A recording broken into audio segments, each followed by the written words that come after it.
이금희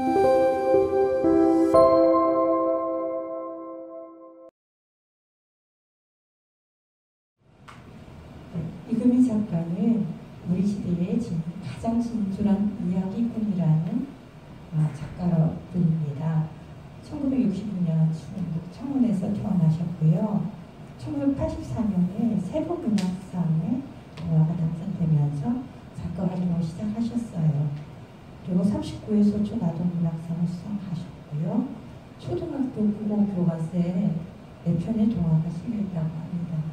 대표적인 작품으로는 너도 하늘 말라니야, 밤새말 큰돌내지, 나와 조금 다를 뿐이야, 영구랑 그랑, 쓸만한 아이, 내 어머니 사는 나라, 땅은 엄마야, 도들나무 깨비, 금단현상 등 참 많은 동화를 쓰셨고요. 청소년 소설도 쓰셨어요. 유진과 유진이라는 작품과 주머니 속의 고는, 그리고 또 근대를 배경으로 한 작품이 2작품인데요. 지금 여기 화면에 띄어져 있는 거기 내가 가면 안 돼요. 그리고 이번 3월 달에도 출간하셨어요. 제가 지금 안 그래도 되게 관심 있게 보던 책인데 알로아 나의 엄마들이라는 책을 3월 달에 출간을 하셨고요. 벌써 3세가 나왔어요. 이렇게 많은 청소년 소설, 또 역사의식을 가진 소설을 쓰기도 하신 분인데요. 혹자는 또 그런 얘기를 해요. 박경리 선생님의 토지를 청소년 버전으로 쓰신 분이 아닌가라는 얘기도 또 있었고요. 또 신기하게도 박경리 선생님이 분명 혹시 아세요? 박경리 선생님이잖아요. 선생님도 이름이 금리라는 이름을 가지고 계세요. 그리고 또 한편으로는 이금희 선생님은 박경리 선생님의 글을 보면서 작가의 꿈을 키웠다고 하십니다. 자, 그러면 우리 이금희 선생님께서 어떤 이야기를 들려주시는지 우리 한번 그렇게 박수로 환영하면서 선생님에게 기회를 기울여봅시다.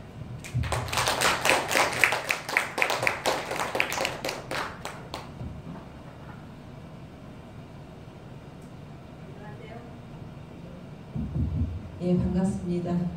예. 제 이름하고 박경리 선생님 본명하고 같다는 걸 제가 비장의 무기로 지금 갖고 있다가 마지막에 멋있게 얘기하려고 했는데 이런 강력한 스포일러를 하시다니요. 저는 사실 그 사실을 알았을 때 정말 운명인가? 이러면서 굉장히 행복했던 기억이 있어요. 저는 사실 박경리 선생님을 뭐 이렇게 직접 뵙기는 했지만 선생님과 이렇게 대화를 나누거나 그래본 경험은 없어요. 저한테는 너무 크게 높이서 빛나는 별이셨기 때문에 멀리서 이렇게 지켜만 이렇게 배웠는데 오늘 이렇게 박경리 작가와 나와 글쓰기라는 주제로 제게 이렇게 이야기를 해달라는 요청을 해오셨을 때 저는 한순간도 망설이지 않고 보겠다고 했어요. 그리고 제게 이런 자리가 그러니까 저의 어떤 박경리 선생님을 향한 저의 존경하고 또 사랑하고 하는 마음을 이렇게 공개적으로 말씀드릴 수 있어서 굉장히 저한테 의미 있고 또 기쁜 날인 것 같습니다. 오늘 뭐 저는 제 책 이야기를 하려는 게 아니라 이제 이 책을 쓰는 과정을 얘기하다 보면 박경리 선생님으로부터 제가 받은 어떤 영향이라든가 이런 걸 말씀드릴 수 있어서 거기 내가 가면 안 돼요를 위해서 만든 PPT거든요. 그래서 이걸 활용하려고 하고 있어요. 사실 박경리 선생님하고 제가 말씀드렸다시피 직접 뵙고 뭐를 한 적은 없기 때문에 뭐 이렇게 그분과 저 사이에 어떤 이렇게 에피소드 같은 건 사실은 없거든요. 그래서 이제 저의 제가 작가의 꿈을 갖고 또 작가가 되기까지 그런 과정에서 이제 박경리 선생님의 이야기를 해보도록 하겠습니다. 거기 내가 가면 안 돼요는 제가 1984년에 등단해서 계속 저는 지금 여기에 어린이와 청소년들 이야기를 해왔어요. 그러다가 처음으로 2016년에 지금 여기가 아닌 100년 전 일제강점기 를 배경으로 해서 글을 쓰는데 소설을 쓴 거거든요. 저 이야기를 하자면 저는 어린 시절에 충북 청원이라는 산골 마을에서 태어났어요. 그런데 그때는 아기를 집에서 출산하던 때였어요. 그래서 우리 어머니가 저를 우리 시골 할머니 댁에서 낳으신 거예요. 그런데 우리 할머니 할아버지한테는 그때까지 외손주는 굉장히 많았어요. 여기 아버지가 누나들 많이 태어난 끝에 이제 절에 가서 불공을 들여서 낳은 외아들이셨어요. 그리고 이제 외아들이 낳은 제가 이제 그 첫 친손주였어요. 그래서 초등학교 들어가기 전까지 우리 부모님은 서울에 사셨는데 유년기를 우리 할머니 댁에서 친손주라는 그 프리미엄을 한껏 누리면서 이제 시골에서 지냈어요. 그런데 우리 할머니는 옛날 이야기를 아주 많이 알고 계시고 지금 생각해보면 대단한 이야기꾼이셨어요. 저한테 늘 옛날 이야기를 들려주셨는데 똑같은 이야기를 같은 이야기를 하더라도 똑같이 하는 법이 없으신 거예요. 할 때마다 분명히 저 얘기 들을 때 지난번에는 나무꾼이 나왔는데 오늘은 안 나오는 거예요. 그래서 제가 할머니 그때 나왔던 나무꾼 오늘 왜 안 나와? 물어보면 내 할머니가 어떤 날은 그 나무꾼은 저기 옆곡에 넘어오다 구미호한테 홀려서 장가갔어. 막 이런. 또 어떤 날은 저기 뭐 토끼가 파놓은 구덩이에 빠져갖고 지금도 허우적거리고 있어. 아마 있다나 올라나 막 이런 식으로 꾸며서 들려주시는 거예요. 그래서 저는 그냥 어릴 때부터 이야기는 저렇게 하는 사람이 남대로 막 꾸며서 하면 되는 거구나 라고 생각하게 됐어요. 그래서 저도 막 그렇게 막 제가 혼자 상상한 이야기 이런 것들을 우리 식구들 앞에서 막 그 어릴 때 왜 아이 집에 있으면 온 식구들이 그 아이의 재롱을 보면서 이렇게 지내잖아요. 우리 식구들 앞에서 막 내가 꾸며낸 이야기를 막 들려주고 이러면서 이제 유년기를 지낸 거예요. 저는 제가 그때까지 이 세상에서 제일 예쁘고 잘나고 똑똑한 줄 알았어요. 우리 할머니 할아버지랑 살았으니까 제가 뭐 입만 뻥끗만 해도 아유 우리 금이같이 예쁜 애는 없어, 우리 금이같이 똑똑한 애는 없어 이런 소리를 하도 귀에 달고 살아서 내가 정말 그런 아이인 줄 알았던 거예요. 이제 학교를 가게 돼서 이제 서울 우리 집으로 왔어요. 그래서 나는 이제 학교만 들어가면 공부는 맨날 1등하고 선생님한테 귀여움을 독차지하고 친구들 사이에서도 인기장애가 될 줄 알았어요. 입학식을 하는데 지금은 우리나라가 저출산국가라서 막 걱정이지만 제가 이제 어릴 때는 제가 베이비부머 세대에서 내가 들어간 학교가 1학년이 13반까지 있었고 한 반에 70명이 넘었었어요. 이제 운동장에서 쫙 그 입학식을 하려고 줄을 서 있었는데 그때 제 생각에는 걔네들이 다 내 부하 같았어요. 얘네들이 이제 나를 위해서 같이 나랑 놀아주고 내 심부름을 해주고 이럴 아이들인 줄 알았어요. 얼마나 신바람이 났겠어요. 그래서 막 얘한테도 말 걸고 막 얘한테도 말 걸고 막 했는데 제가 입을 열어서 말을 하자 저는 아이들의 놀림감이 되돌아왔어요. 제가 충북 청원 산골 마을에서 주로 할머니 할아버지랑만 살다 와서 사투리를 막 썼던 거예요. 그러니까 서울 애들이 제가 7살에 학교를 들어가서 우리 반에서 거의 제일 작았거든요. 그래서 작은 애가 막 그 사투리로 막 말하니까 아이들이 막 놀리면서 웃는 거예요. 되게 속으로 이제 자존심을 상했어요. 남들한테 그런 어떤 반응을 받는 건 처음이었어요. 속으로 공부만 시작돼보라지 내가 이제 1등 해가지고 너희들 코를 납작하게 해줄 거야 라고 이제 했는데 공부가 시작되면 제일 먼저 한글부터 배우고 받아쓰기 시험부터 보잖아요. 근데 우리 할머니 할아버지는 맨날 우리 금이는 똑똑해 뭐 학교 가면 공부 잘할 거야 했지만 우리 할머니도 한글을 모르셨기 때문에 학교 들어가기 전에 저한테 아무것도 안 가르쳐 주신 거예요. 그래서 저는 정말 남 놓고 기억자도 모르는 채 이제 학교 들어가면 1등 할 거라는 기대만 한 몸에 받은 이제 담은 채 이제 학교 생활이 시작됐는데 한글이 너무 어려운 거예요. 세상에 왜 이렇게 받침 소리 나는 대로 막 받침하고 다르게 소리 나고 막 하잖아요. 그래서 이제 받아쓰기 시험을 보면 막 20점, 30점을 맞아갖고 맨날 나머지 공부를 한번 했어요. 그런데 제가 이제 초등학교에 들어가니까 우리 아버지가 이런 소녀 세계 문학 전집을 사주신 거예요. 우리 아버지는 어떤 분이셨냐면 굉장히 책을 좋아하셨어요. 나중에 알았는데 우리 아버지도 작가 지망생이었던 거예요.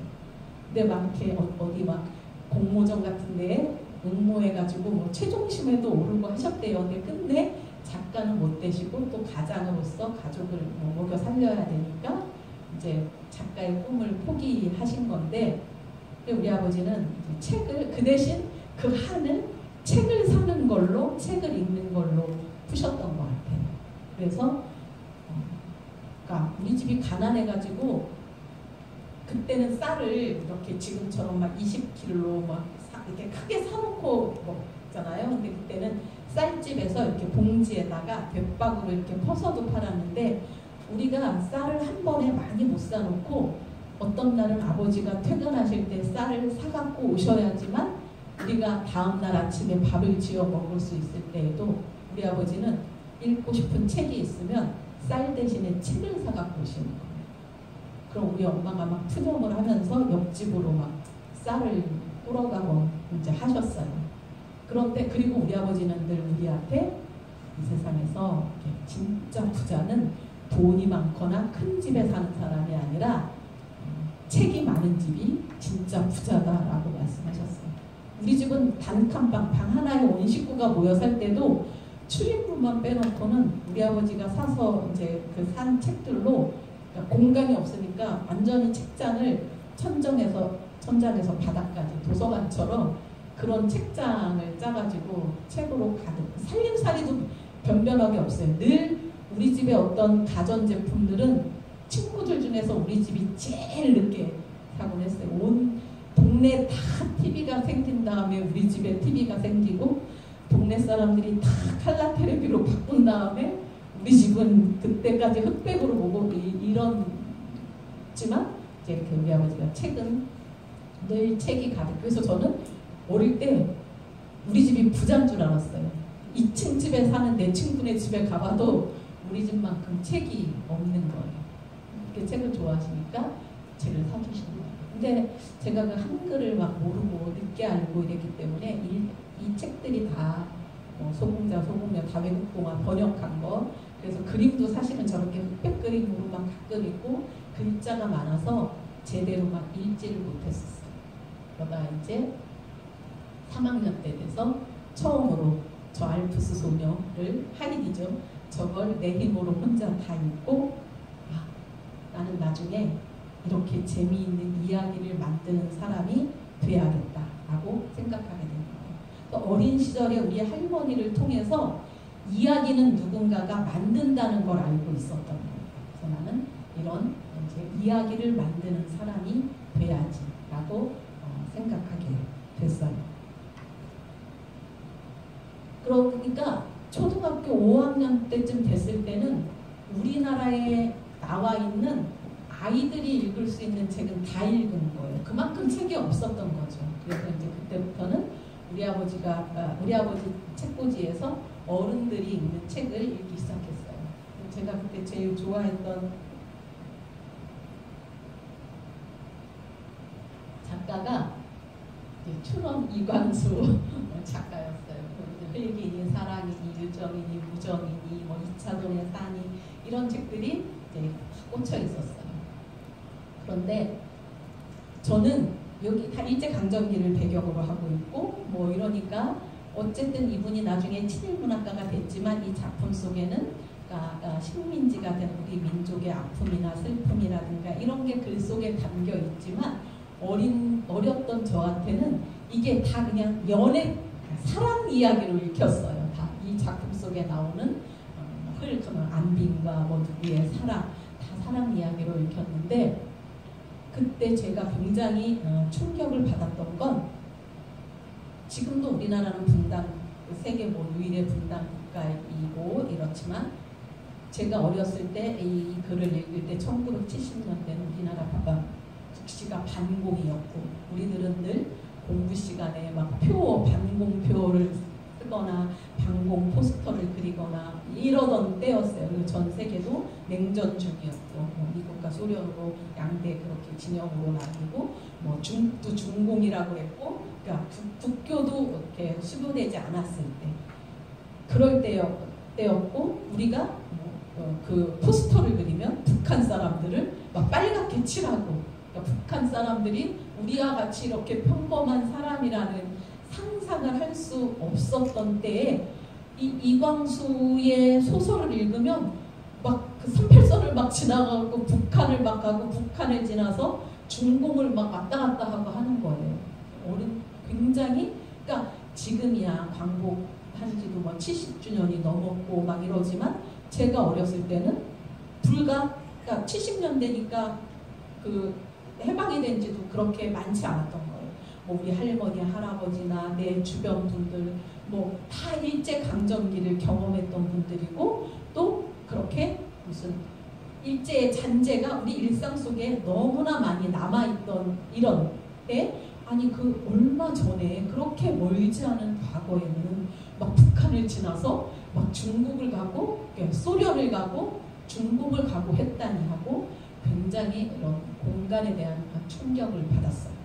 더 놀랐던 건 내가 존경에 맞지 않던 나중에 크면은 이광수 선생님처럼 재미난 소설을 써야지 했는데 그분이 친일문학가였다는 사실에 굉장히 충격을 받았던 기억이 그러고 이제 중학교에 올라가니까 지금은 청소년을 위한 책들이 출판사마다 다 나와 있죠.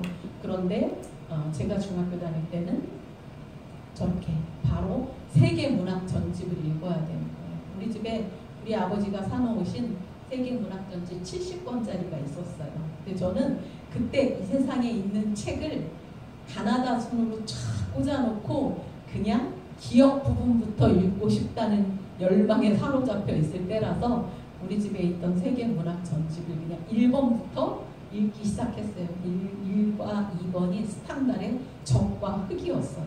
근데 중학교 1학년짜리가 그런 프랑스의 어떤 시대 배경이라든가 역사라든가 이런 것들을 문화라든가 알아야 이해를 할 수 있는데 그냥 읽었던 거예요. 근데 잘 모르겠지만 이 잘생긴 그 가난하고 잘생긴 줄리앙 소렐이라는 청년이 레날 부인이라는 귀족 부인하고 사랑에 빠졌구나 그거를 알았어요. 그래서 장수를 넘겨가면서 그들이 그 연애하는 장면이라든가 이런 것들을 찾아 읽으면서 다 읽었어 이러면서 이제 그랬죠. 그리고 이제 중학교에 올라가면 초등학교 때 없는 과목이 생기잖아요. 근데 그 중에서 지리라는 과목이 저는 도저히 지리가 뭘 가르치는 과목인지 상상이 안 가는 거예요. 그래서 제가 어린 생각에 지리는 내가 서울 우리 집에서 여기 원주 여기 도서관을 오려면 어디 가서 버스를 어떻게 타고 어떻게 가는 그런 걸 가르쳐주는 게 지리 시간인가 보다라고 생각을 했어요. 이제 지리 시간이 됐는데 그때 우리 지리 선생님은 지리 시간마다 딱 시작이 되면 칠판에다가 세계 지도를 그리시는 거예요.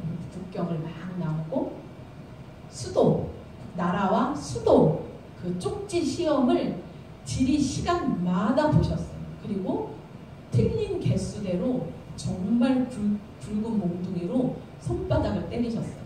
그래서 애들이 막 너무 아팠어요. 그래서 다음이 지리 시간이다 그러면 전 시간부터 막 그 수도를 외우곤 했어요. 그래서 저도 그랬죠. 근데 그런 과정을 통하면서 지리 개념이 생긴 거예요.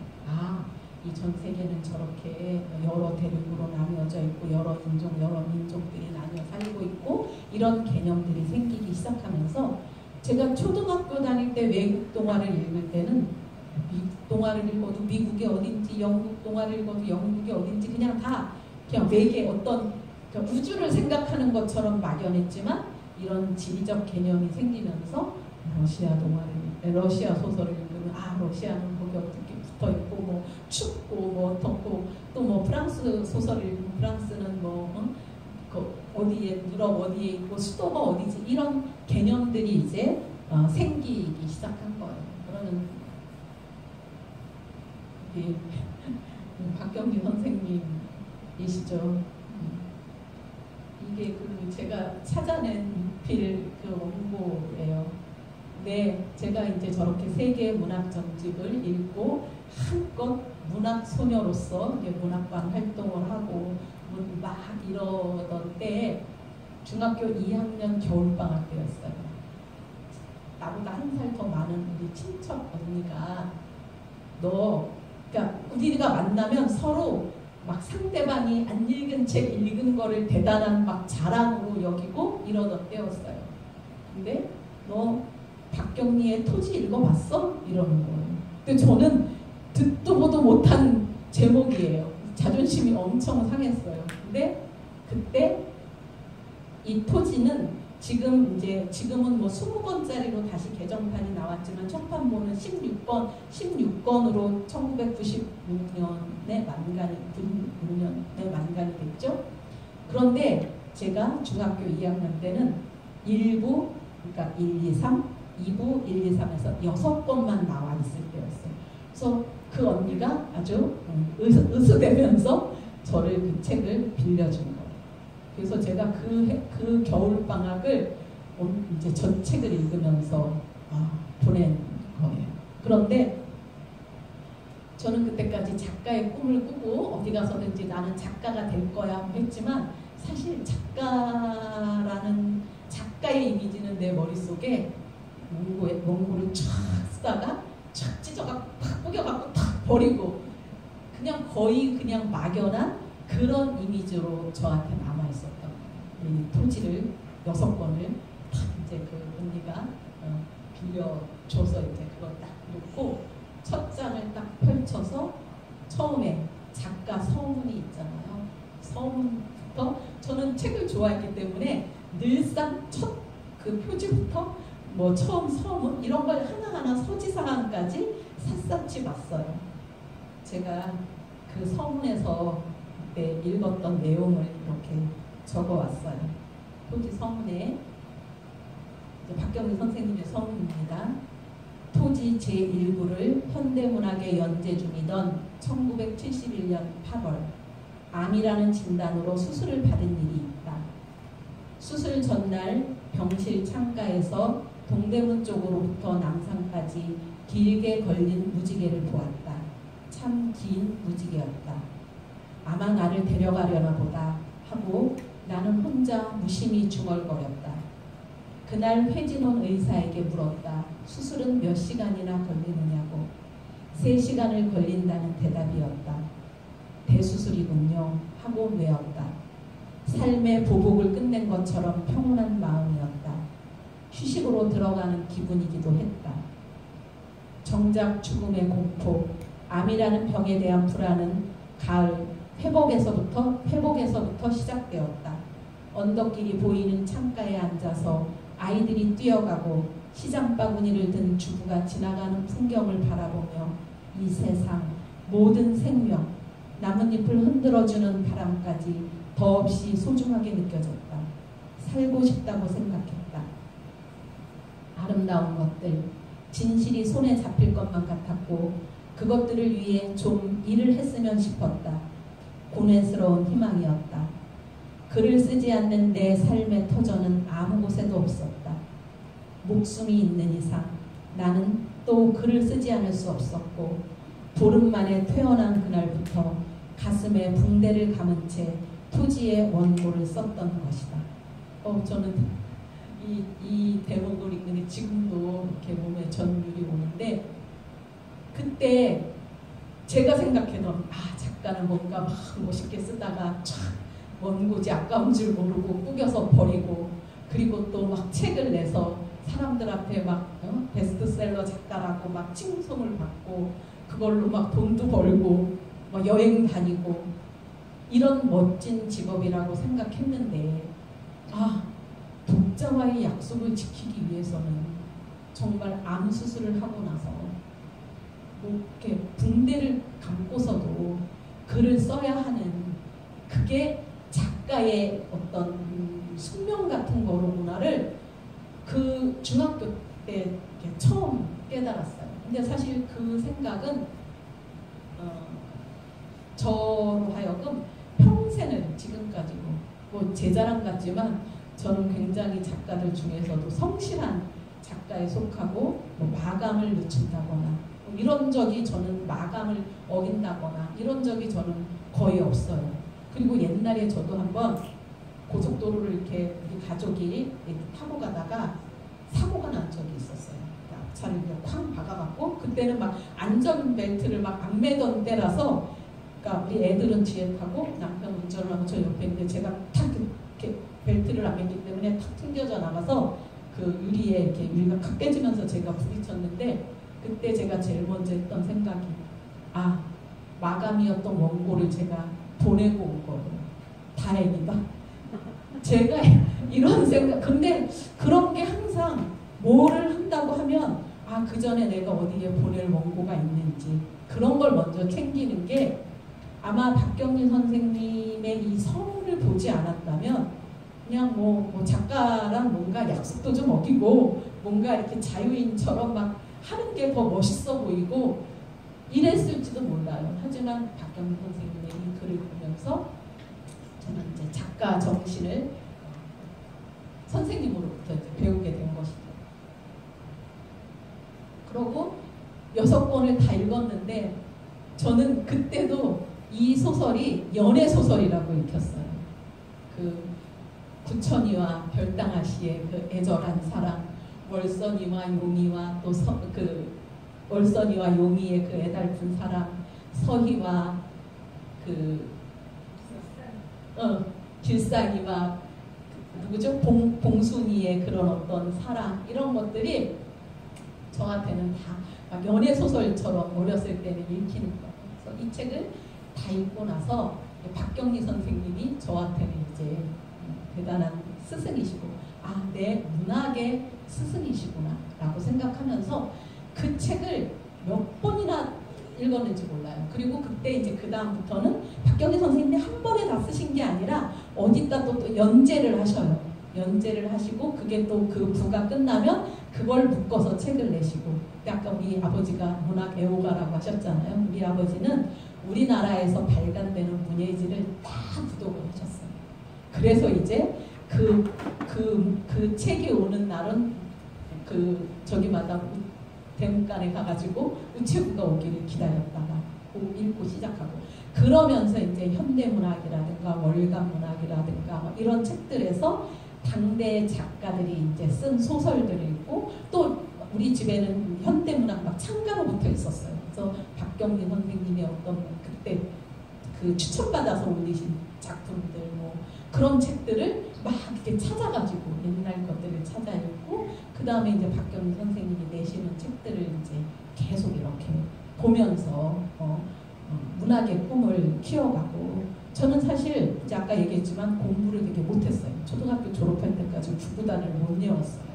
그런데 책을 그렇게 읽으면서 처음에 내가 이 세상에서 제일 예쁘고 잘나고 똑똑한 줄 알았다.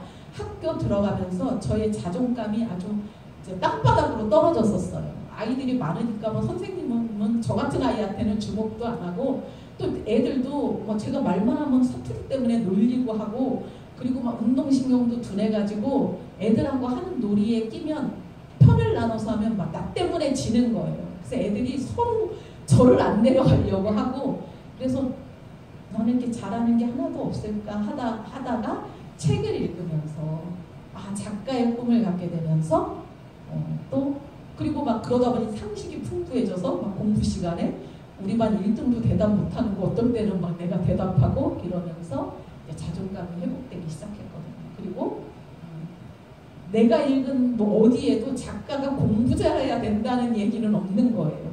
아마 작가가 되려면 우등생이어야 한다 이런 게 있었으면 나는 작가 못하겠다 할 수 있었을 거예요. 근데 작가란 자기 자기가 경험한 것들을 이렇게 문장으로 재미있고 감동적으로 표현하면 되는 거잖아요. 그건 내가 잘할 수 있는 일이야. 그래서 그런 이제 꿈을 가지고 있다가 그 중학교 다닐 때 선생님의 박경민 선생님의 책을 읽으면서 작가 정신을 배우고 이 책을 통해서 토지를 읽어보신 분들은 아실 거예요. 토지 사전이 따로 있을 만큼 엄청나게 많은 인물들이 나오잖아요. 근데 그 인물들을 얼마나 생생하게 정말 살아있는 인물인 것처럼 그리시잖아요. 저는 문학 수업을 이 박경민 선생님의 책을 통해서 했다는 생각이 들어요.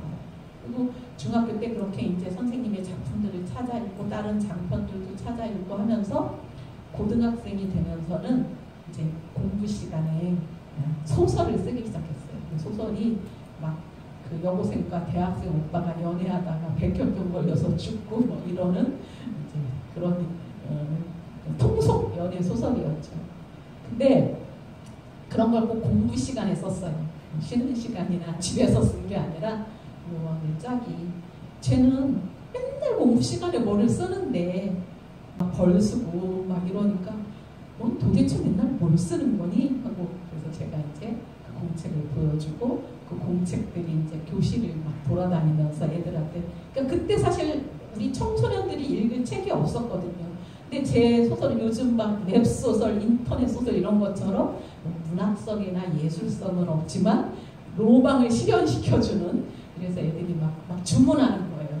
이제 어떤 사람 얘기를 써줘 뭐 이런 식으로.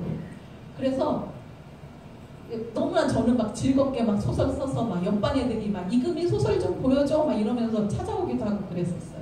우리 반 아이들한테는 제가 막 이미 베스트셀러 작가였던 거예요. 그래서 100일장에 이렇게 나갈 사람 하면 애들이 다 이금희요 막 이러는 거예요. 그러면 저는 학교를 빠지고 가니까 너무 좋은 거예요. 그래서 이제 100일장에 나가면 100일장에 뭐 그런 상부로 나가죠. 그러면 우상과 장화 이런 주제가 걸리면 우상과 장화에 얽힌 내가 경험한 이야기를 진솔하게 펼쳐 놓아야 되는데 그럼 내가 다 경험한 얘기를 재미없게 뭐하러 쓰나? 이런 생각이 저는 들었어요. 그래서 막 꾸며서 거기서도 쓴 거예요. 제가 나중에 그런 학생 100일장 대회 같은 데 가서 심사를 해보니까 꾸며 쓴 건 대번 알겠더라고요. 그래서 저는 정말 학교 다닐 때 글쓰기로 상을 받아본 적이 한 번도 없어요. 이제 그러고 고등학교를 졸업을 하고 대학을 가야 되는데 저는 대학을 못 갔어요. 공부를 잘해본 역사가 없기 때문에. 그리고 제가 대학을 들어갔을 때는 예비고사, 본고사가 있어가지고 그리고 여학생들의 대학 진학률이 무슨 막 10%도 안 되고 막 이러던 때였어요. 또 저는 아예 대학 갈 생각도 안 한 거예요. 우리 아버지는 그 시골에서 태어나서 되게 본인도 열심히 하고 공부도 잘하고 그래가지고 그 지역에서 옛날에는 학교 다 비평준할 때 명문 고등학교를 나오신 분이에요. 근데 집이 워낙 가난해서 고학을 하면서 고등학교를 다니셨대요. 그래갖고 당신 친구는 당신보다 공부도 못했는데 집에서 뒷바라지를 해서 서울대를 갔는데 당신은 그 집에서 고학을 하면서 하느라고 서울대를 못 갔다고 그게 막 술 드시면은 막 한처럼 말씀하시던 공부가 제일 쉬웠어요 막 이런 분이었던 거예요. 근데 제가 대학도 못 가고 그러고 있으니까 우리 아버지가 이제 도대체 너는 어떻게 할 거니 앞으로 이러면서 이제 그때는 여성들의 결혼 정년기가 23, 24살 막 이때였어요. 물론 지금도 막 꽃꽂이 학원, 요리 학원 있고 하지만 그때는 막 신부 수업으로 막 꽃꽂이 학원이나 요리 학원 같은 데를 다니던 때였어요. 그러니까 저한테는 여러 선택지가 있었던 거예요. 공부를 해가지고 대학을 가든지 아니면은 어디 취직을 하든지 아니면은 그렇게 신부 수업을 하든지. 또 제가 그때 처음으로 커밍아웃을 했어요. 나는 작가가 꿈이다. 나는 대학 갈 공부를 하거나 다른 걸 하는 대신에 나는 집에서 습작, 그러니까 작가가 되기 위한 습작을 하겠다. 그러니까 우리 아버지가 콧방귀를 끼시는 거예요. 우리 아버지는 작가 지망생이었다가 실패하신 분이잖아요.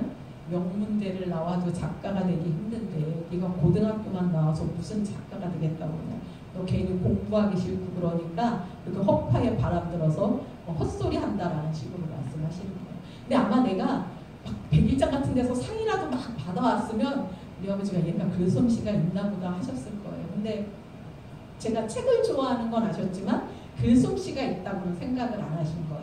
그냥 그러거나 말거나 저는 좀 성격이 막 어른 부모님이 못하게 하면 막 어떤 사람들은 막 부딪혀서 싸워갖고 뭐 이기던지 막 이래서 하잖아요. 근데 저는 약간 그냥 네 이러고 제가 그냥 하고 싶은 걸 하는 타입이에요. 그래서 또 야단치면 네 이러고 또 그냥 하는 이런 성격이에요. 그래서 그냥 그러거나 말거나 이제 저는 글을 쓰기 시작을 했어요. 밤을 새우고 아침을 맞이할 때 기분은 뭐 전국에서 1등하는 사람이 공부 1등하는 사람이 밤을 새우고 이제 공부하고서 새벽을 맞이할 때처럼 뿌듯했어요. 근데 우리 집에서 볼 때는 제가 맞이인데 남들이 다 식구들이 잘 때는 불 켜놓고 밤에 뭐를 하다가 아침에 식구들이 이제 뭐 회사 가고 직장 뭐 학교 가고 이럴 때면 자니까 우리 엄마가 볼 때는 너무 이제 속이 터지고 한심한 거예요. 그럼 우리 엄마가 막 설거지를 막 그릇이 막 깨져라 막 저 들으라는 거 있죠. 막 하면 저는 작가의 길은 고난이 따르는 법이야 이러면서 그러니까 집에서 노는 백수인 거죠. 그러니까 뭐 용돈이라는 게 없죠. 그 원고지 살 돈이 없는 거예요. 그때 원고지 다 쓰는 거예요.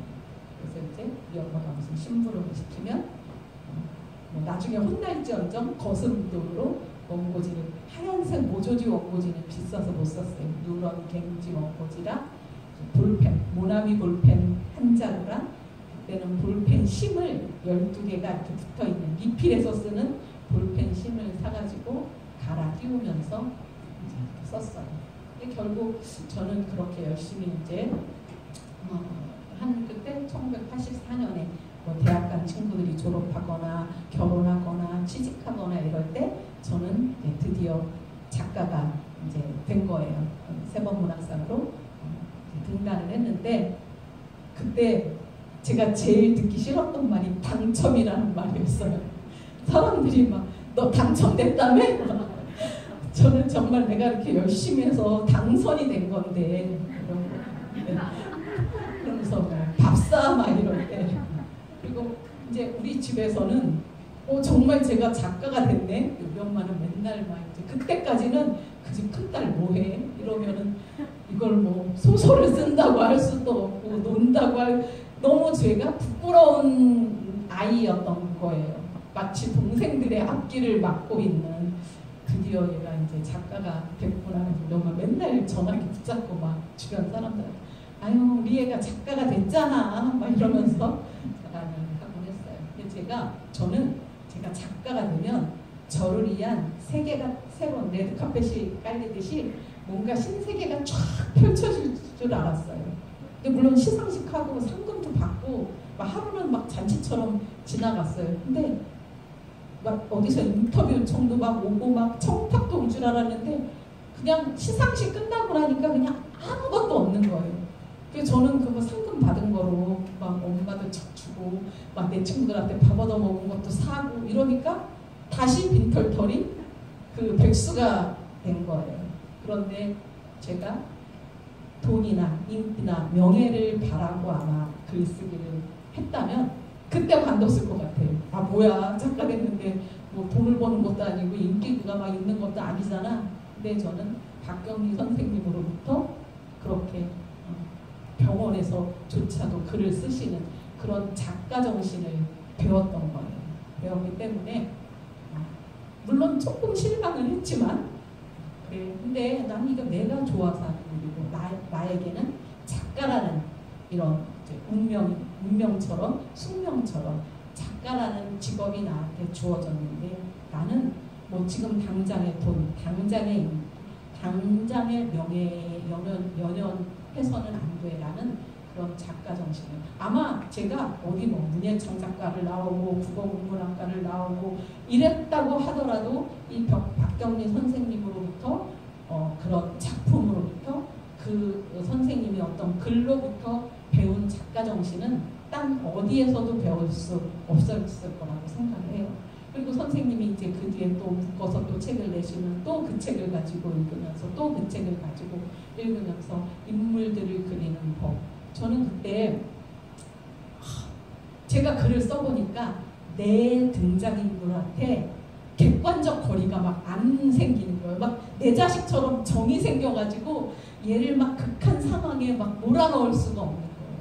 아, 박경리 선생님은 정말 대단하신 선생님이구나.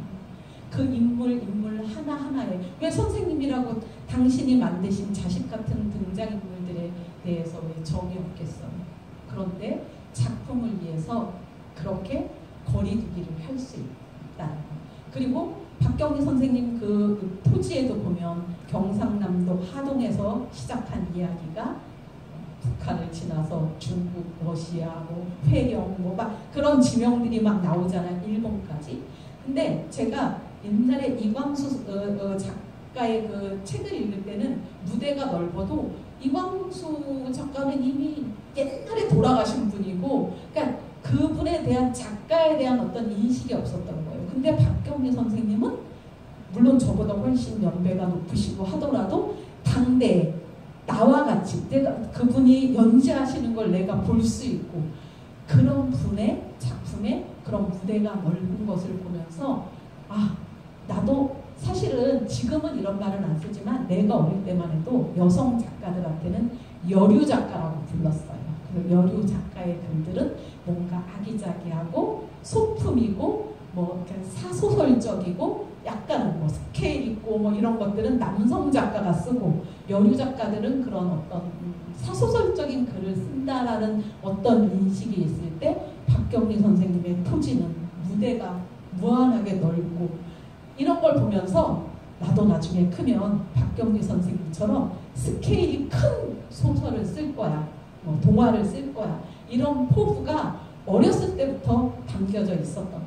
그리고 이제 작가가 돼서 동화를 쓰고 그러다 2004년에 유진과 유진을 시작으로 청소년 소설을 쓰기 시작했고 그렇게 된 배경에는 저는 아들하고 딸이 있거든요.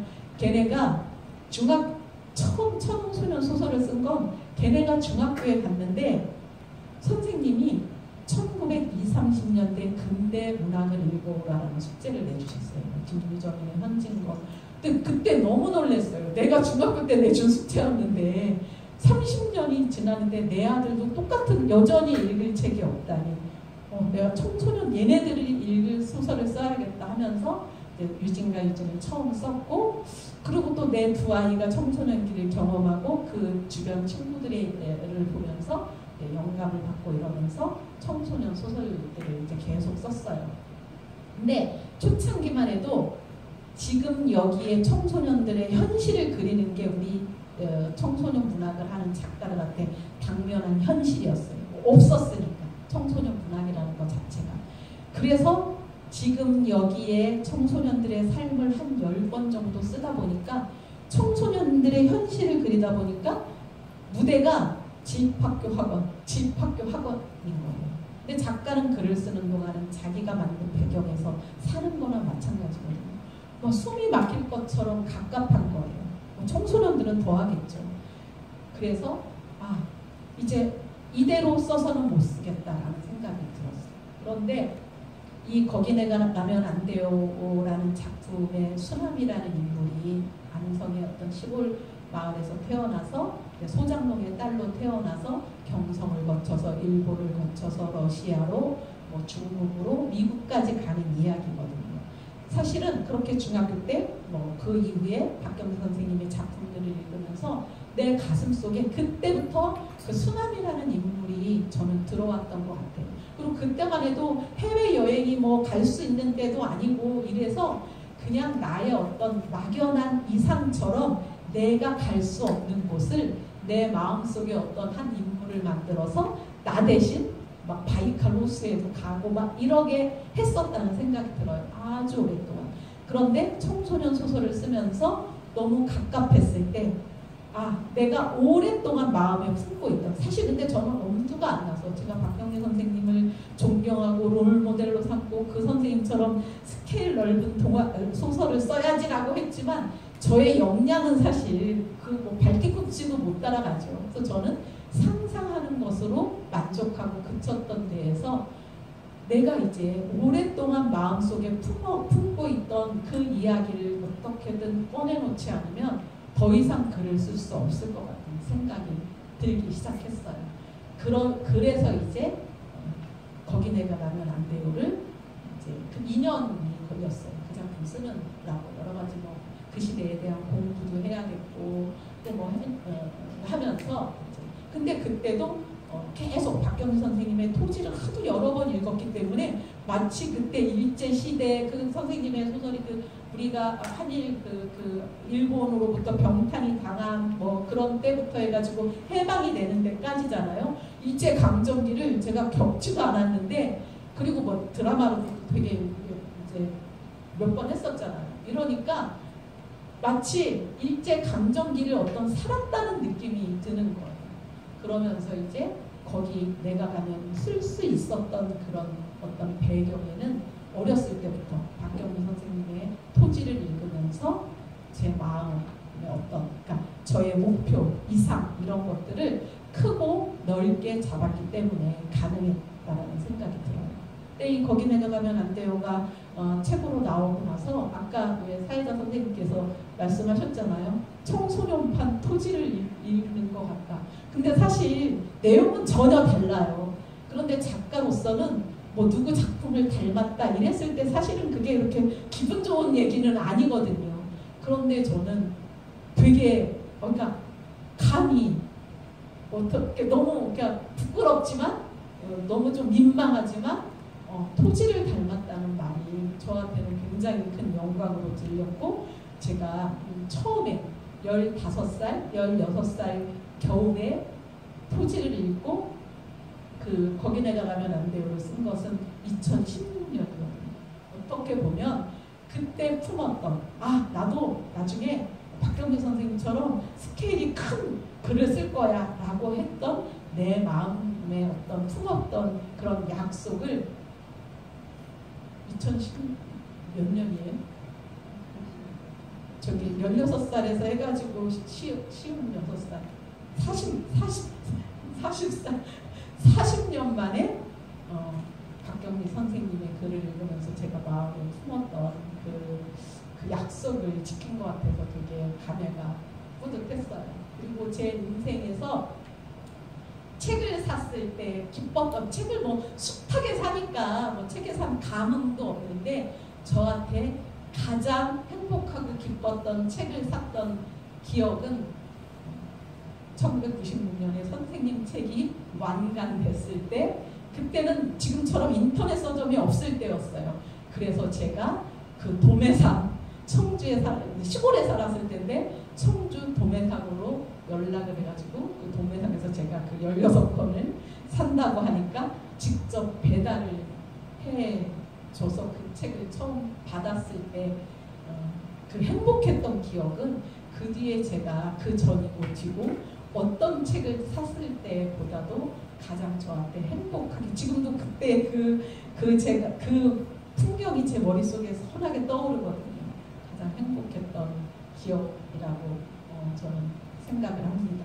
그래서 오늘 제가 박경리 선생님이 제 인생에 정말 제가 그분한테 뭐를 직접 배우거나 말씀 한번 정말 나눠본 적 없지만 토지문화관에서 먼 발치에서 뵀을 때도 너무 부끄럽고 너무 가슴이 떨려서 멀리서 이렇게 훔쳐만 보았지만 선생님으로부터 받은 어떤 지대한 영향은 그러니까 저를 작가로 키우고 제가 그나마 지금까지도 열심히 쓰고 있고 또 성실하게 하고 있다면 그건 그 파랄은 박경리 선생님한테로부터 받은 영향 덕분이라고 생각합니다. 고맙습니다.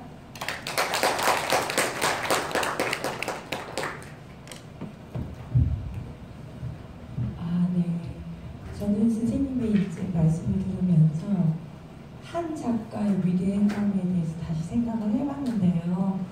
작가는 물론 이제 그 글을 써서 좋은 책을 내서 독자들을 감동시키는 역할도 좀 크지만 그에 못지않게 어떤 작가의 영향을 받은 정말 좋은 작가를 또 만들어내는 것 또한 위대한 작가의 어떤 역할이나 힘이 아닐까라는 생각을 했어요. 선생님 얘기를 들으면서 저의 어린 시절도 살포시 생각이 나면서 선생님 알프소녀 하이디가 굉장히 좋아했던 책이라고 하는데 저는 서공유를 굉장히 좋아해서 나는 왜 우리 엄마 아빠 말고 다른 아주 부자인 귀족인 아버지가 없을까라는 이상한 상상을 했던 기억이 선생님 얘기를 들으면서 났는데요. 자, 이렇듯 이제 선생님께서 정말 진솔하게 당시 어린 시절 이야기라든가 선생님께 받은 영향이라든가 이런 말씀을 해주셨거든요. 얘기를 들으시면서 혹시 더욱더 궁금한 거, 좀 이 이야기는 좀 더 듣고 싶어요라는 부분이 혹시 없을까요? 지금 네. 선생님께서 질문을 하신 분께 이렇게 작은 선물도 준비하셨어요. 알로아 나의 엄마들이라는 그 소설 취재 노트거든요. 질문을 하시는 분께 이렇게 네.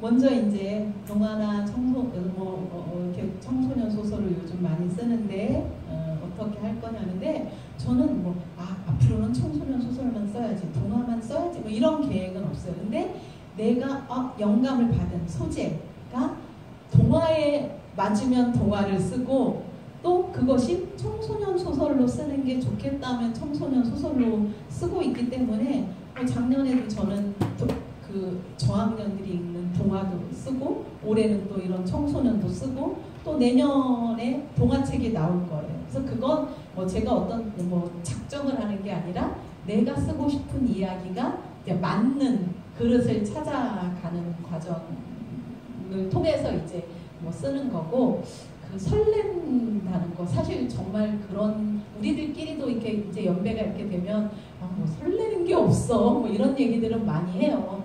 그런데 저 또한 선생님처럼 선생님도 이제 동화 작가시고 저기 그 박경리 문학관 관장님이신 거죠? 정식 그 이름이 그거 맞나요? 네. 네, 거기 관장님이시고 그런데 여전히 제가 지금까지 이제 안 해본 것도 별로 없고 뭐를 해도 다 시들하고 사실 맛있는 것도 웬만큼 다 먹어봐가지고 없고 이런데 글을 쓸 때는 그런 새로운 세계 그러니까 두려움도 사실은 있어요. 그게 온전히 즐거움만은 아니에요. 그건 내 마음속에 있는 무형의 것을 문장으로 꺼내놓는 거잖아요. 그게 그렇게 내 마음 먹은 대로 작가가 된 지 한 30 몇 년 됐으면 한석봉 어머니가 불 끄고 떡 쓰는 것처럼 눈 감고도 글이 잘 써질 것 같지만 여전히 아니거든요. 그리고 자신에 대한 기대치는 더 높아지는 것 같아요. 그래서 여전히 한 문장 한 문장 쓸 때 힘들고 내가 내 마음속에 있는 이 이야기를 잘 꺼내놓을 수 있을까 두려움도 있고 이걸 끝낼 때까지는 누구도 나를 도와줄 수 없잖아요. 나 혼자 해야 된다는 외로움도 있고 하지만 그 새로운 세계에 내가 만들어 나가는 세계에 들어간다는 설렘이 여전히 저는 남아있거든요. 근데 사실 그 설렘이 없으면 이 힘들고 지난한 작업을 시작을 못할 것 같아요. 근데 여전히 그러니까 사실 엄마가 아기를 낳는 거랑 똑같은 것 같아요. 그러잖아요. 아기 낳을 때 그렇게 아프고 고통스럽고 힘들지만 아기를 보면 너무 예쁘고 사랑스러워서 물론 지금은 하나나 둘밖에 안 낳고 하지만 옛날에 어머님들이 그러시잖아요. 그래서 책을 내는 걸 출산 그 산고라고 하고 이러는 것처럼 그런 설렘이 여전히 글을 쓰는 때 아직도 있기 때문에 아마 그게 없어지면 저는 가만히 생각해보면 재미없는 일은 잘 못하는 성격이에요. 그러니까 그게 설레지 않고 재미가 없어지면 아마 글을 못 쓸 것 같아요. 예, 선생님께서도 그런 말씀을 답을 해주셨는데요. 설렘이 없는 일은 하지 않는다 하셨는데 아마 모든 작가들이 얻은 심정이 그렇지 않을까 싶습니다. 혹시 또 다른 질문? 저는 작가라고 해서 글을 쓰는 것 말고는 그냥 보통 이런 가정의 뭐 주부나 뭐 엄마보다 특별한 삶을 살지는 않아요. 근데 그 작가가 그냥 보통 사람하고 다른 점은 그냥 일상 속에 우리 숨은 그림 찾기에 보면 막 나무에 막 새도 숨어 있고 국자도 숨어 있고 구두도 숨어 있잖아요. 그 일상 속에 숨어 있는 소재를 찾아낼 줄 아는 능력을 가진 것이 그냥 일반 보통 사람과 작가의 차이점이라는 생각이 들어요. 그래서 만약에 그러니까 예를 하나 든다면 제가 어떻게 소재를 찾는지 우리 집이 아파트 꼭대기층에 살 때였어요. 근데 우리 집에서는 이제 옥상으로 올라가는 길밖에 없는 거예요. 근데 어느 날부터 옥상으로 집 나가면 계단 있잖아요. 그 앞에 어떤 중학교 교복을 입은 남자애가 거기 앉아가지고 게임을 하는 거예요. 근데 우리 앞집에도 아니고 우리 아랫집에도 아닌 거예요. 근데 내가 볼 때는 시간이 학교에서 끝나서 집으로 들어가기 전이라든가 또 뭐 집에서 학교 갔다 와서 집에서 학원 가려고 나와서 학원 가기 전이라든가 아니면 학원 끝나고 집에 가기 전이라 요럴 때 앉아있는 거예요. 근데 제가 볼 때 제가 얼마나 게임이 하고 싶은 집에서 못하니까 하고 싶으면 남의 집 앞에 와서 저렇게 게임을 할까 하는 생각이 들어서 근데 중학교 남자애들은 좀 수줍음이 많잖아요. 또 제가 만약에 걔한테 얘 너 어디 사는 애니? 뭐 누구니? 이렇게 물어보면 걔가 여기를 못 올 것 같은 거예요. 내가 볼 때는 그래도 여기가 안전한데 그래서 걔를 딱 봐도 마치 투명 인간인 것처럼 나갔다 걔 있으면 좀 깜짝 놀라지만 그냥 엘리베이터를 타고 이제 이렇게 했어요. 근데 시간이 지나면서 우리 나머지 세 식구도 다 걔를 본 거예요. 근데 다 뭐 각자 바쁘고 막 이러니까 얘기할 시간이 없다가 어느 날 밤에 우리 딸이 늦게 들어와가고서는 쟤는 도대체 누군데 맨날 저렇게 남의 집 앞에 앉아있는 거야 막 이러면서 지금도 엘리베이터 문이 딱 열렸는데 거기 떡하니 앉아가지고 자기가 너무 놀랐다는 거예요. 그래서 우리 식구가 너도 봤니? 나도 봤어 이렇게 얘기가 된 거예요. 그래서 걔 누굴까? 나 못 봤는데 엘리베이터에서 막 이러니까 우리 아들이 갑자기 씩 웃더니 엄마 걔가 혹시 우리 집이나 우리 앞집 살다 죽은 애 아닐까? 걔네 집은 이사 갔는데 걔는 여기가 그리워서 자꾸 나타나는 거지. 이러는 순간에 제가 영감을 탁 받았어요. 그 이야기는 청춘기담이라는 제 단편 소설집의 1705호라는 작품으로 됐어요. 그러니까 제가 또 하나 또 한다면 우리 아들이 군대를 갔다 온 다음에 남는 시간에 저랑 둘이 말레이시아랑 싱가포르 여행을 간 적이 있어요. 그래서 처음에 이제 쿠알라룸푸르로 갔는데 게스트하우스가 약간 콘도형 아파트 그 안에 막 수영장 있는 이런 게스트하우스를 이제 구해서 간 거예요. 근데 갔는데 어떤 막 초등학교 한 1학년쯤 되고 꼬맹이가 우리를 너무 반갑게 맞이하면서 우리한테 여기는 화장실이고요, 여기는 세탁실이고요 안내를 하는 거예요. 그리고 막 냉장고 거기는 게스트하우스 이제 막 방마다 이제 그 여행자들이 있고 뭐 이제 각자 밥을 막 해먹고 이러니까 막 냉장고에서 자기 음료수를 꺼내다 우리 아들을 막 주고 이러는 거예요. 우리는 걔가 게스트하우스 주인 아들인 줄 알았어요. 근데 이제 방에 들어가고 짐을 푸는데 걔가 우리 방을 쫓아오더니 우리 아들 귀에다 대고 형 스마트폰에 게임 있어? 이러는 거예요. 알고 봤더니 걔도 거기 투숙객이었던 거예요. 근데 걔네 엄마랑 형이랑 누나랑 자기랑 어학연수를 왔대요. 그러면서 그러니까 방학 내내 있는 거라고 하더라고요. 근데 형이랑 누나는 중학교 1학년이고 형은 초등학교 5학년인가 6학년이라 아침에 9시에 어학원 차가 와서 데리고 가면 5시인가 이때 오는 거예요. 근데 얘는 초등학교 1학년이라서 오전만 하고 집에로 오는 거예요. 그 게스트하우스를. 근데 걔 엄마는 저희가 거기서 3박 4일을 있었는데 맨날 아침에 어디를 가서 우리가 일어났을 때는 없는 거예요. 근데 얘는 여기가 외국이니까 그 집안에 갇혀 있는 거예요. 나갔다 어학원 갔다 와서 딴 데도 못 가고.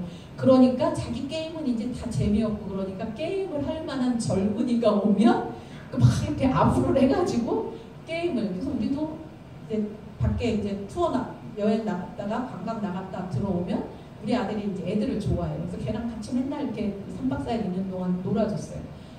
그러면 이제 막 애들은 막 자기네 집 얘기 막 하잖아요. 막 이래갖고 뭐 아빠 얘기도 하고 막 이렇게 했는데 마지막 그날은 이제 우리가 떠나는 날인데 어떻게 아침을 걔네 식구랑 같이 먹게 된 거예요. 그래서 걔네 엄마를 처음 본 거예요. 근데 알고 봤더니 걔네는 어학 한 달만 온 게 아니라 국제학교에 들어갈 거래요. 조기 유학을 온 거래요. 그래서 얘네들은 어학원에 가갖고 지금 열심히 영어를 배우는 중이고 이 엄마는 이제 애들을 데리고 나가서 여기서 이제 엄마도 같이 와서 살 거라서 먼저 와 있는 친구들 만나고 막 이러면서 정보를 얻으러 다니고 집을 구하러 다니고 이러는 거래요. 근데 이 꼬마 아이는 자기는 방학이 끝나면 돌아갈 거라고 철석같이 믿고 있고 우리한테도 눈썰매 타는 걸 너무 좋아하는데 이제 겨울에 말레이시아에 와 있었던 거잖아요.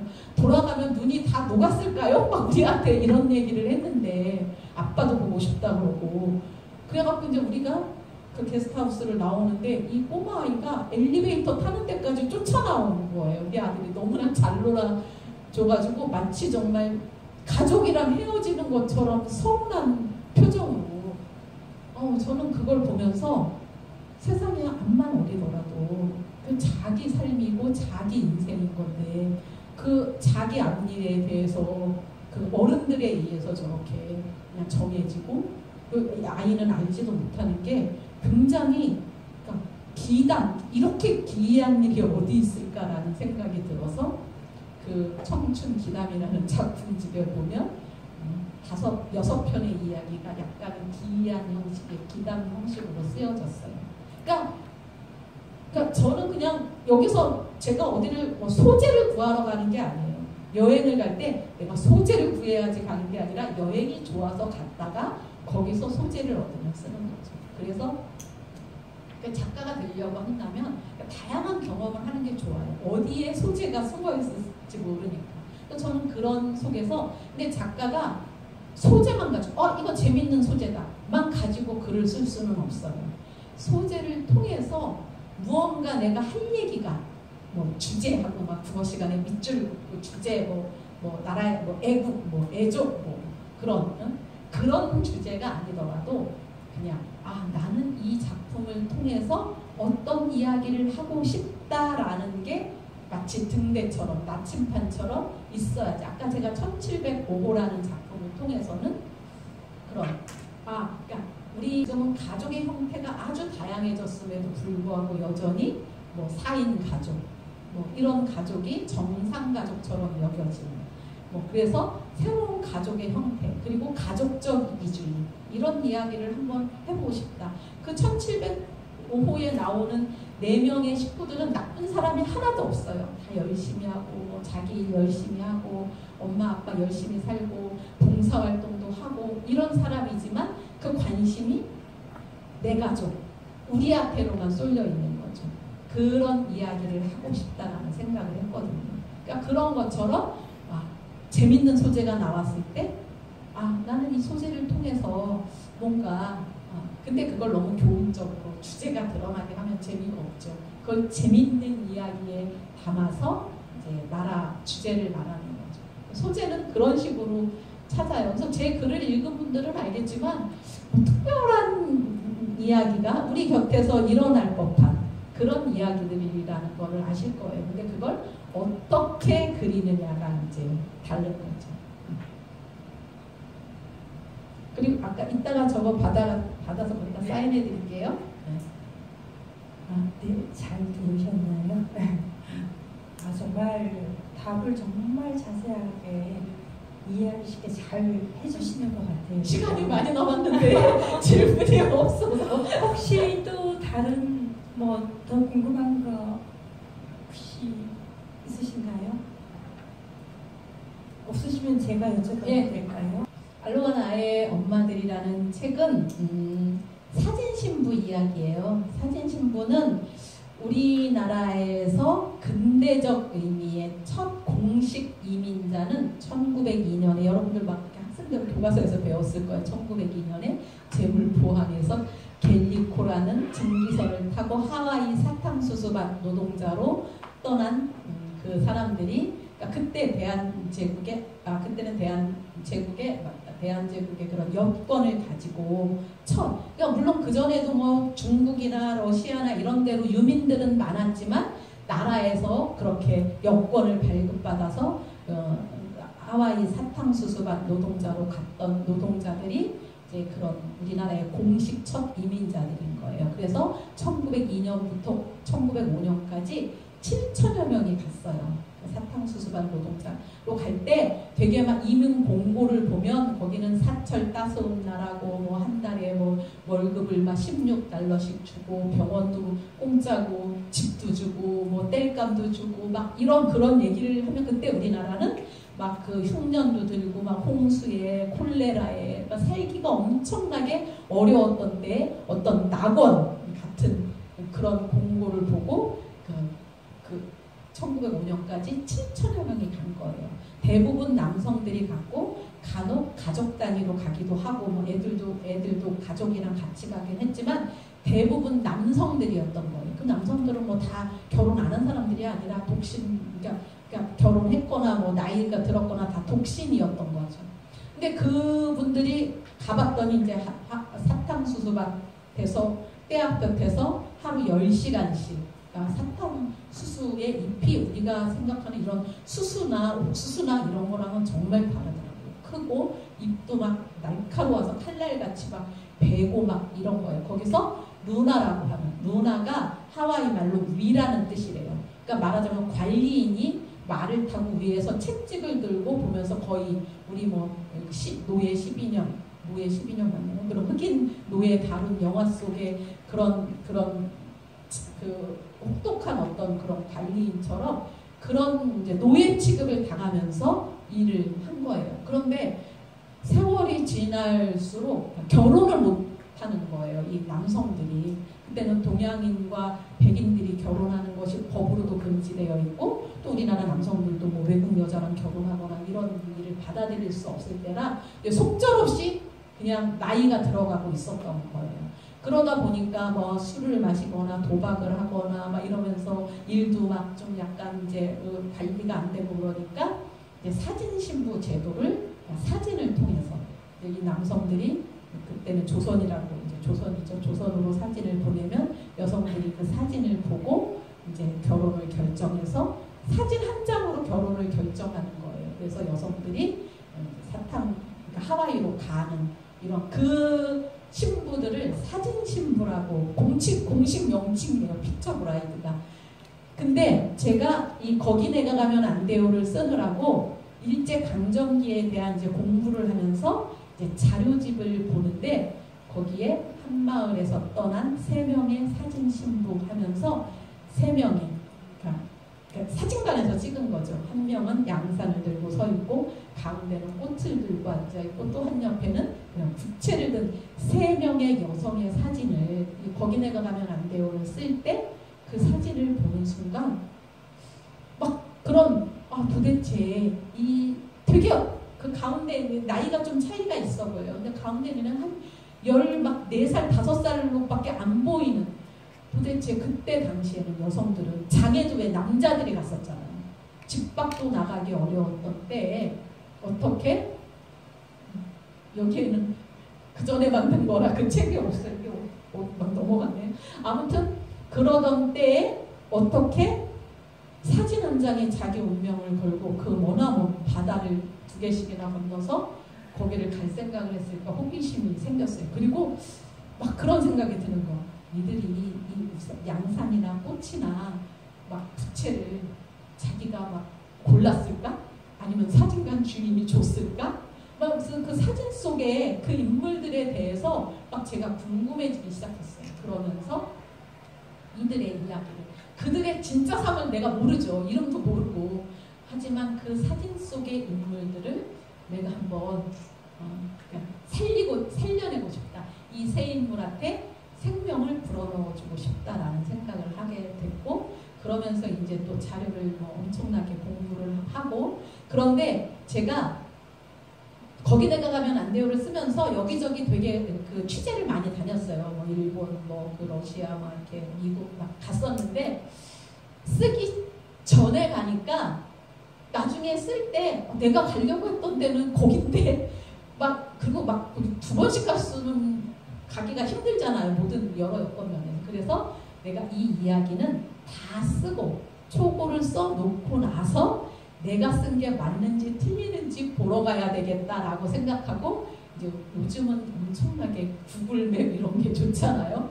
그래서 구글맵을 틀어놓고 자료를 찾고, 그러니까 내가 이 주인공이 버들, 송화, 홍주인데 버들이가 여기 호놀룰루에 내려서 어디를 간다. 그럼 그 구글맵에서 그걸 찾는 거예요. 길 찾기 하면 다 나오잖아요.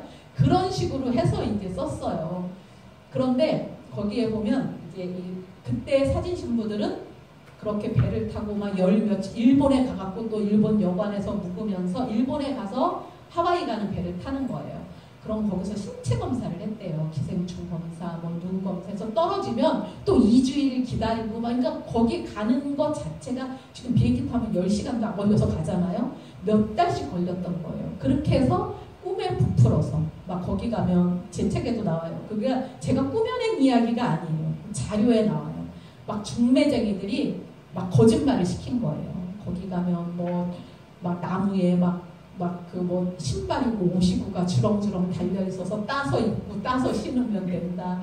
길에는 막 돈이 있어갖고 쓰레받기로 담으면 된다. 여자들도 공부할 수 있다. 막 이래가지고 여자들을 막 이렇게 사실 이렇게 멀리 그렇게 결혼하러 떠나는 게 쉬운 일이 아니잖아요. 막 그렇게 거짓말을 시킨 거예요.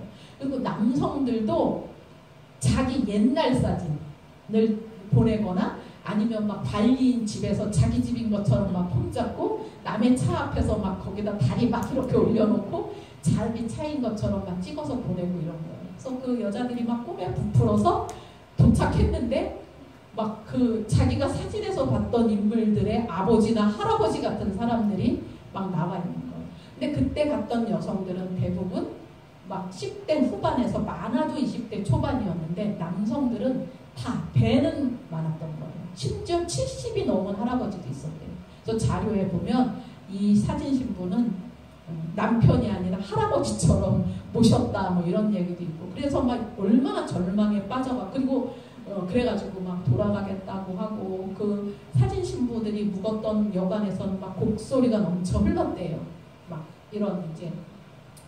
그래서 저도 그 이야기를 이제 소설로 쓰면서 그들의 어떤 행로를 그 구글 맵을 보면서 이제 했는데, 보면 내 주인공은 그 버들이라는 주인공이 호놀룰루는 오아후 섬의 이 아래 남단에 있다면 카우쿠라는 그 농장, 그러니까 사탕수수 농장이랑 파인애플 농장이 엄청나게 많았던 거예요. 그러니까 여기저기로 다 흩어져서 남편을 따라서 흩어져서 갔던 거예요. 그래서 카우쿠 농장으로 가는 카우쿠 지역을 구글 맵으로 찍어보면 뭐 버스든 자동차든 다 이렇게 우리로 치면 동해안 도로를 따라서 가는 거예요. 그래서 저도 이제 하와이에 가서 그 버스를 타고, 말하자면 시외버스예요. 버스를 타고 그 길을 가면서 이제 내가 글로 이미 다 초고를 끝냈지만 글로 쓸 때는 내 머릿속으로 상상하면서 쓴 거잖아요. 이제 그 밖을 막 보면서 그래 저런 풍경이 있구나. 이런 거는 여기다 써야지. 막 이러면서 이제 거기를 갔다 왔어요.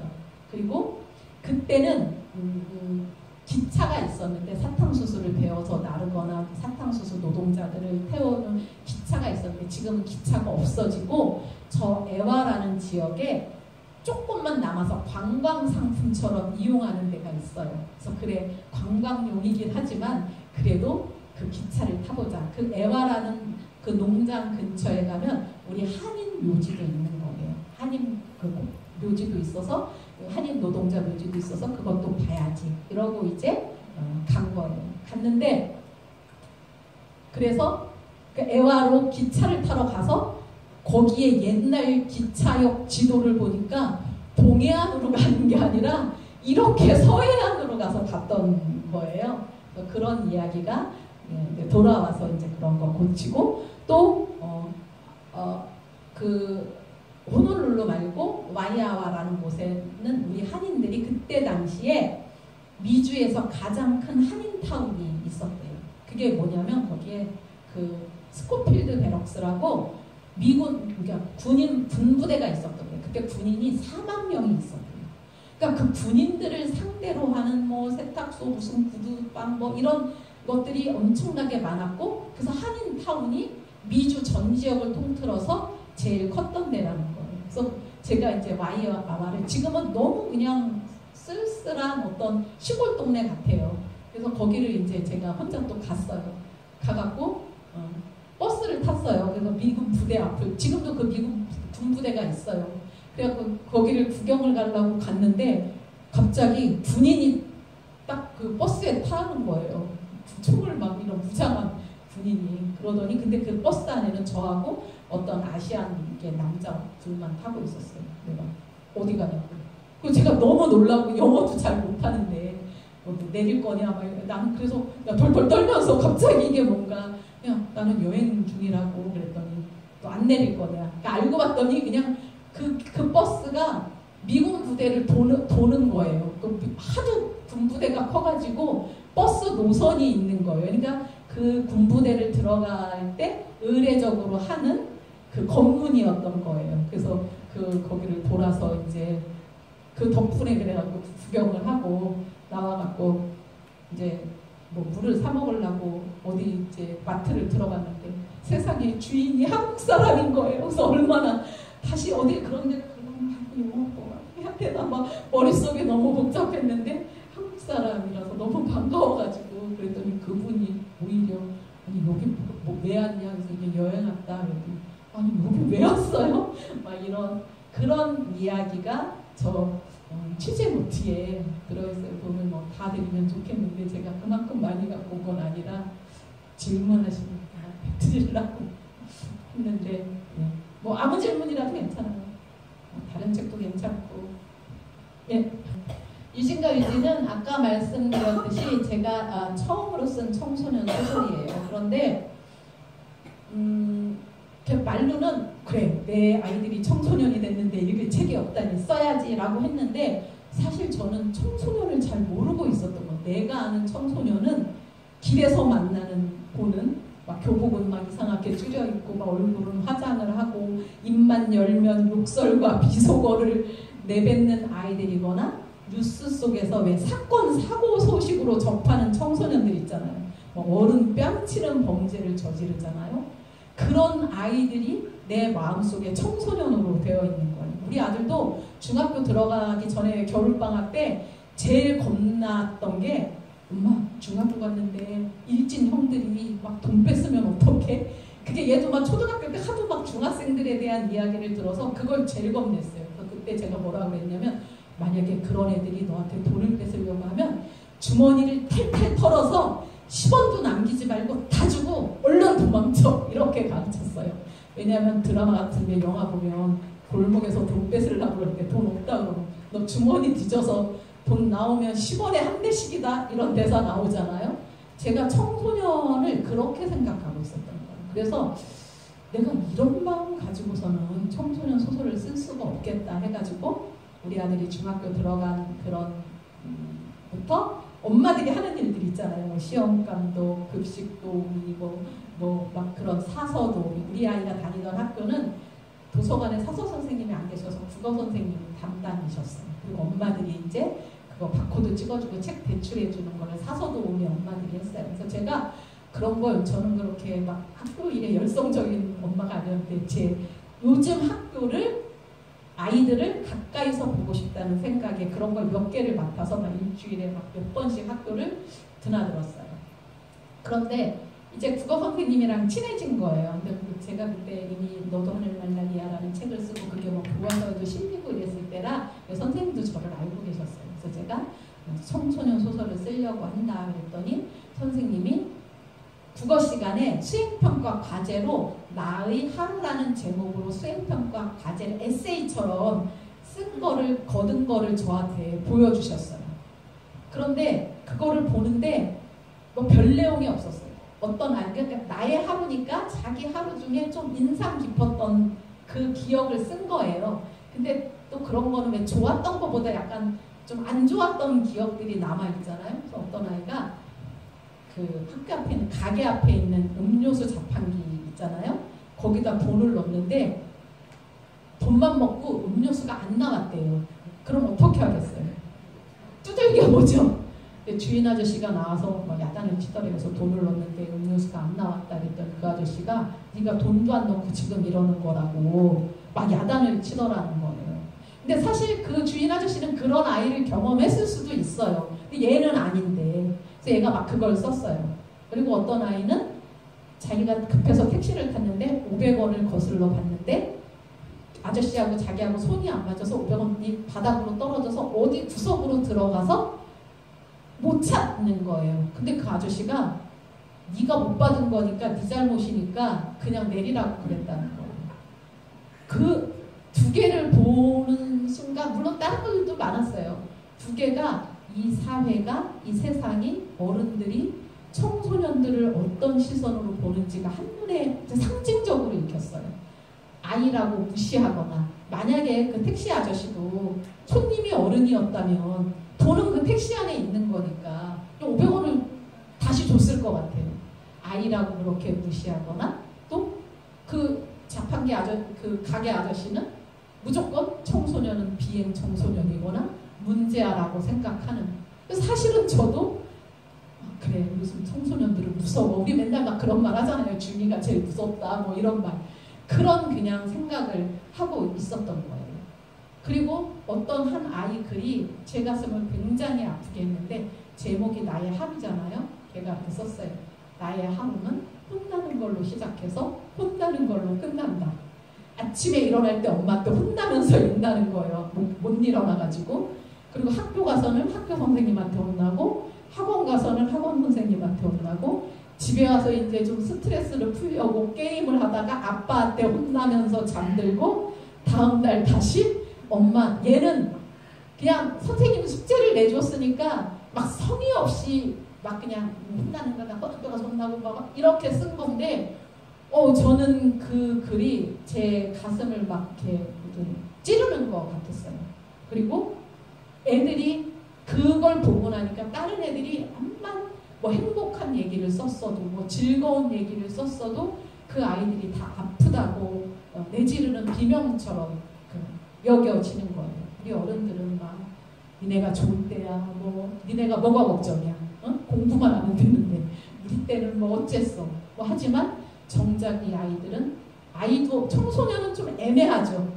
부모나 어른들에 의해서 어떨 때는 어린애도 됐다가 어떨 때는 다 큰 애도 됐다가 뭐 경계에서 어른으로도 인정받지 못하고 어린이라고 또 보호받거나 존중받지도 못하는 채 그리고 문제아나 비행 청소년이나 이렇게 무시당하거나 이런 존재로 지내고 있다는 생각이 들면서 내가 첫 번째로 쓸 나의 청소년 소설의 커다란 주제는 상처로 가자라는 생각이 들었어요. 그리고 이제 상처 중에서도 성폭력 피해는 가장 치유하기 힘든 상처 중에 하나잖아요. 그리고 뭐 피해자가 오히려 세상의 편견이나 어떤 뭐 그런 거에 시달려야 되고 요즘도 뭐 2차 가해 이런 거 되게 많잖아요. 그런데 그 바탕에는 1991년에 여러분들도 좀 연배가 있으신 분들은 알 거예요. 어떤 한 여성이 사실은 누구 사건이라고 말하는 것 자체가 또 그 피해자의 이름을 들어서 말하는 것 자체가 또 2차 가해이기 때문에 그 이름은 말하지 않겠어요. 어떤 여성이 어렸을 때 이웃집 아저씨로부터 성폭력 피해를 당한 거예요. 그래서 이 여성은 막 자라면서도 그게 되게 트라우마로 남았고 결혼도 실패로 끝났어요. 그런데 그 이웃집 아저씨는 너무나 멀쩡하게 잘 살고 있는 거예요. 그래서 이 여성이 그 아저씨를 살해했어요. 그리고 거의 우리나라에서 성폭력 피해 사건이 그렇게 대대적으로 보도되고 그래서 막 여성단체나 이런 데서도 막 같이 이제 그 여성을 위해서 하고 했던 게 거의 처음이었던 것 같아요. 그전에는 그런 사건은 오히려 피해자가 이걸 뭐가 자랑이라고 뭐 너한테도 문제가 있어 해서 쉬쉬하고 했었는데 그게 컸어요. 근데 그 여성이 법정에서 나는 사람을 죽인 게 아니라 짐승을 죽였다고. 그리고 그 무렵에 어떤 또 여성이 그러니까 새아버지로부터 어려서부터 성폭력 피해를 경험하다 대학생이 돼서 남자친구랑 살해한 사건이 있었어요. 그 사건들이 근데 1991년은 제 딸이 태어난 해였어요. 그래서 한 여성으로서도 그런 사건들이 굉장히 충격적이고 이랬지만 딸을 키워야 하는 엄마로서도 굉장히 마음 아픈 사건이었어요. 그러면서 제 가슴속에 그 이야기가 들어있었어요. 근데 작가는 마음속에 들어온 이야기는 글로 써야만 하는 숙명을 타고난 존재일 것 같아요. 근데 저는 그때까지는 계속 동화를 썼기 때문에 동화에서 성폭력 피해를 소재로 해서 글을 쓰기가 되게 어려운 거예요. 예민한 문제이기도 하고. 그래서 언젠가는 써야지 하고 제 가슴속에 계속 남아있다. 첫 번째 청소년 소설을 상처에 관한 이야기로 하자라고 생각하면서 이제 성폭력 피해를 같은 유치원에서 경험한 성폭력 피해를 경험한 두 아이가 이름도 동명이인이죠. 그 아이가 중학교 교실에서 다시 만났을 때 이 아이들이 그 상처를 어떻게 치유했느냐에 따라서 아주 다른 아이가 돼서 이제 만나는 이야기를 쓴 건데 그걸 통해서 내 잘못이 아니라는 것을 말해주고 싶었고 또 그런 상처에 이제 성폭력 피해라는 소재가 너무 막 그게 이슈가 돼갖고 유진가유진하면 성폭력 피해 이러지만 저는 좀 더 우리 인간이 가지고 있는 근원적인 상처라는 것을 그 작품 속에서 이제 담고 싶어서 그 작품을 썼어요. 근데 그 작품 쓰고 나서 가끔 그런 경험을 했던 분들한테 메일을 받아요. 그런데 지금도 기억에 남는 건 어떤 고등학생이 자기가 초등학교 다닐 때 무슨 어디 학원에서 그런 일을 당했다. 그런데 자기는 정말 자기 잘못인 줄 알고 엄마한테도 언니한테도 여태까지 말을 안 했다. 그런데 이 책을 읽었는데 어떤 어른이 자기한테 네 잘못이 아니야 라고 말해주는 것 같아서 굉장히 미안이 됐다라고 저한테 장문의 메일을 보낸 적이 있거든요. 그럴 때 되게 작가로서 고맙고 또 그 글을 쓴 의미와 보람이 느껴져서 되게 좋아요. 저의 첫 번째 청소년 소설인데 저 책이 크게 이렇게 뭐 독자들의 호응을 받지 못했다면 첫 책 처음 쓴 건데 그랬다면 나는 청소년 소설이 안 맞나 이랬을 건데 저 첫 책이 굉장히 독자들의 사랑을 받은 덕분에 그리고 또 동화를 쓸 때와는 또 다른 재미가 있더라고요. 그래서 이제 그다음부터 계속 이제 열심히 쭉 썼죠. 예, 선생님께서는 이제 거의 보면은 청소년 소설이라고는 하지만 되게 묵직한 이야기 혹은 또 설득 꺼내기 힘든 얘기를 가지고 선생님만의 어떤 문체와 이야기를 풀어나가는 것 같습니다. 지금까지 이제 선생님의 말씀 잘 들었고요. 혹시 이 질문 안 하면 도대체 궁금해서 집에 못 갈 것 같아요 라는 질문 있으신가요? 예. 그러면 더 이상 질문이 없는 것으로 생각하고요. 선생님께서 정말 이렇게 어찌 보면 선생님이 서사를 이끌어가는 과정이라든가 처음에 어떤 바라는 과정이라든가 이런 이야기를 정말 자세하게 섬세하게 얘기를 들려주셔서 우리 여기 관객들의 궁금증을 참 많이 풀어주신 것 같아요. 정말 마음을 다해서 감사드립니다. 박수 한번 쳐드릴까요?